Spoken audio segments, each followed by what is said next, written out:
ঢাকার দোহারে ইসলামী আন্দোলন বাংলাদেশের প্রস্তাবিত ৯ দফা দাবি আদায়ের লক্ষ্যে ইসলামী আন্দোলন বাংলাদেশ দোহার থানা ও পৌরসভা শাখার উদ্যোগে গণসমাবেশ অনুষ্ঠিত হয়েছে।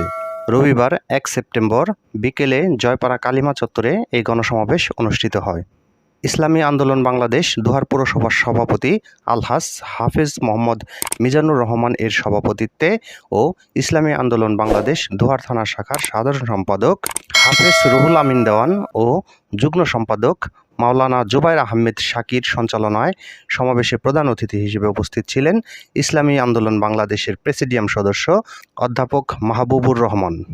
অনুষ্ঠানে প্রধান বক্তা হিসেবে উপস্থিত ছিলেন ইসলামী আন্দোলন বাংলাদেশ ঢাকা জেলা দক্ষিণের সভাপতি আলহাজ হাফেজ জয়নুল আবেদিন ও সমাবেশের উদ্বোধক ছিলেন জাতীয় উলামা মাশায়েখ আইম্মা পরিষদ দোহার থানা শাখার হাফেজ মাওলানা আব্দুর রহিম সাহেব।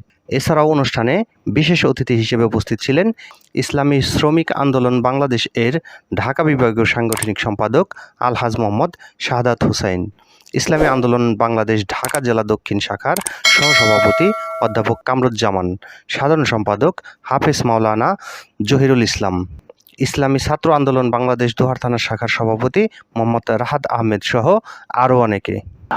বাংলাদেশের চেয়ে সহজলভ্য করে দিয়ে বাংলাদেশের চিকিৎসা তারা একটু করতে পারে, ভারতকে ওপেন করে দিয়ে আমাদের দেশের হাসপাতালগুলোকে তারা পঙ্গু বানিয়েছে। ঠিক না ভাইয়ের আমার?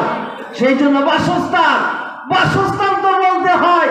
সালমান সাহেবরা বসুন্ধরা গ্রুপ হাজার হাজার একর টাকা দখল করেছে। হিন্দুর জমি, পতির জমি, দুর্বলের জমি, আওয়ামী লীগ ছাড়া যত জমি তাদের দখলে আছিল। ঠিক না?